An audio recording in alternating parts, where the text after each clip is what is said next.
Oke, baik. Assalamualaikum warahmatullahi wabarakatuh. Oke, jadi perkenalan dulu nama saya Matra Baransumbun Jamil dari kelas E yang akan menjelaskan tentang subnetting itu seperti apa dan implementasinya seperti apa. Jadi apa itu subnetting? Bahasa gampangnya subnetting itu kayak membagi network yang sudah ada menjadi sub network. Jadi kayak dibagi cabang gitu loh. Jadi kayak dipecah lagi. Nah, itu bahasa gampangnya seperti itu.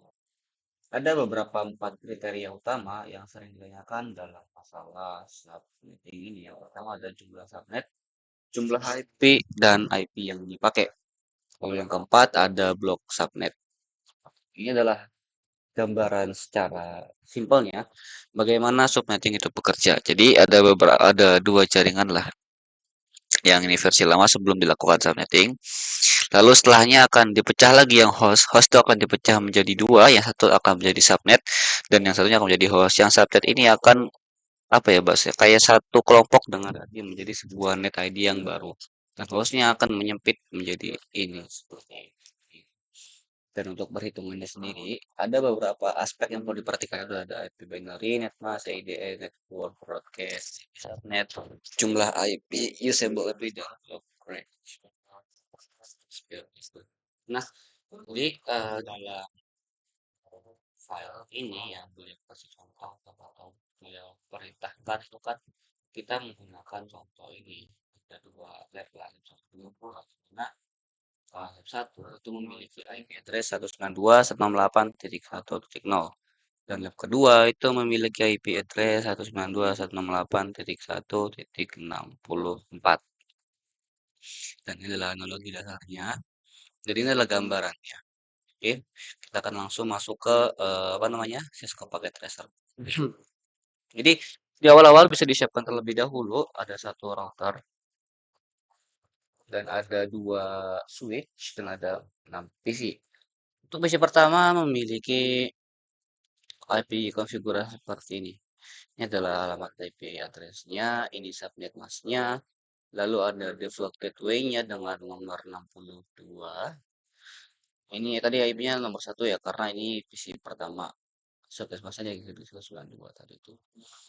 Untuk di PC kedua, dia memiliki IP konfigurasi yang sama, yang enggak terlalu sama sih. Paling bedanya cuma di akhir di IP address ya, karena dia PC kedua ya. Dengan subnet mask dan gateway yang sama di 62. Sedangkan di PC ketiga, dia di sini tidak memiliki gateway. Cuma dia memiliki IP, apa namanya, subnet mask yang sama dan address yang sama. Ya paling beda di akhir lah ya. Untuk PC keempat sendiri, namanya kayak figurasi seperti ini. Dia berawal dari 65 karena kan apa namanya networknya 64 ya. Jadi kan dia 65. Dengan subnet mask seperti ini juga dan gateway-nya dia 126 karena lab kedua itu kan dimulai di 126 ya. Jadi dimulai ada di 126. PC keempat ini sama kayak PC ketiga dia gak gateway juga, cuma dia masih langsung ke switch lab kedua. Jadi IP-nya lanjut ke setelah itu PC ketiga juga job masih sama juga. Lalu dari PC ke 6 dia juga tidak menggunakan gateway dan switch yang sama juga dengan IP address 67. Lalu ada di terakhir switch gak usah di otak-atik sudah cukup. Lalu ada di router bisa kita atur di bagian gigabyte Ethernet dengan IP address ini adalah IP address lab 1 192.168.1.62 dan subnet mask dengan akhir 192. Ini adalah lab 1 dan jangan lupa untuk port 1 di on kan apabila tadi off. Lalu ada lab 2 dengan IP address 192.168.1.126 dengan subnet mask 192. Oke, jadi setelah kita menyeting semua hal tadi dari PC, terus apa namanya? Nah, ini kabel selector, kabel cover selector juga terus ada switch dan router. Bisa kita langsung implementasikan seperti apa. Jadi, pertama kita masuk ke simulation dulu. Kan di sini perisikan ya. Untuk kirimkan paket simple dari PC1 ke PC3. Oke, kita langsung coba langsung dari sini. Kita pertama edit filter dulu. Sudah IECP saja yang tampil. Terus kita langsung kirim paket dari PC1 ke PC3. Oke, kita akan coba langsung lihat apa yang akan terjadi. PC itu mengirim data kepada switch dan switch mengirim ke PC3 dan diterima. Lalu PC3 mengirim lagi dan dikembalikan kepada PC1. Seperti itu. Oke, semua sudah benar baik. Lanjut yang berikutnya itu adalah kirimkan paket simple PDO dari PC1 ke PC4. Kita akan perhatikan baik. Perhatikan ya.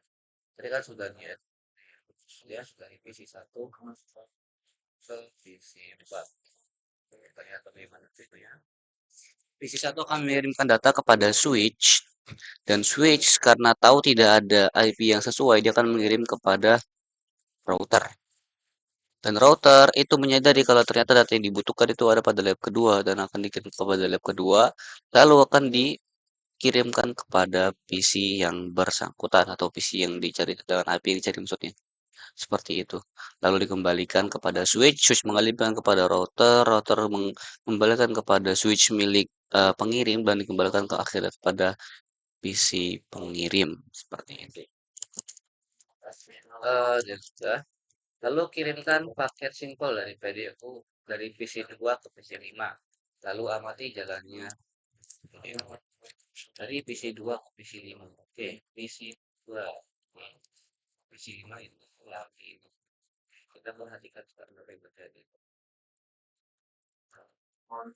PC2 mengirim pada switch yang tidak ada di dalam WhatsApp dikirimkan kepada router. Lalu ternyata data yang dibutuhkan itu ada di kedua, jadi otomatis akan dikirimkan ke lab kedua.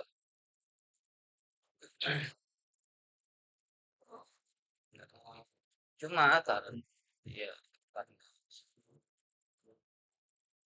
error karena tadi yang PC ini mah nggak punya gateway, akhirnya tidak bisa.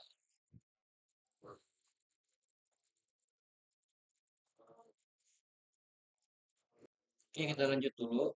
Mohon maaf kalau saya kendala. Ternyata di sini bisa sih. Nah, dia akan mengirim kepada PC kelima. Nah, secara broadcast. Oke, dapat di PC ke kelima. Aduh, sebentar.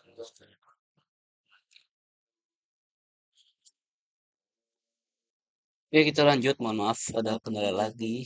Oke, dia akan dikirim secara broadcast ya. Nah, akan diterima sama PC yang bersangkutan ternyata error.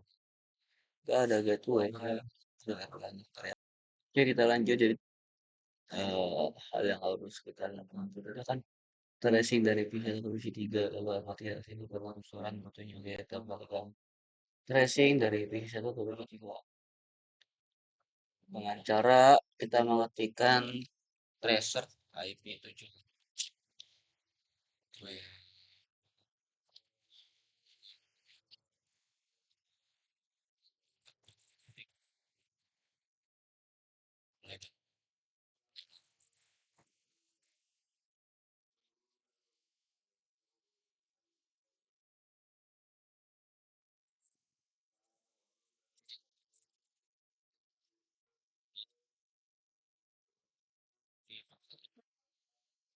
PC 3 ya.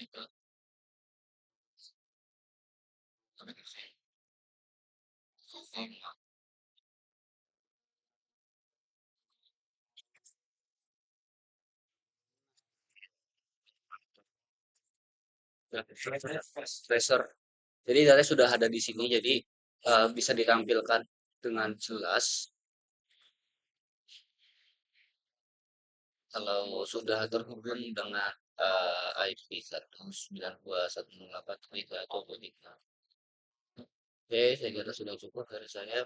Assalamualaikum warahmatullahi wabarakatuh.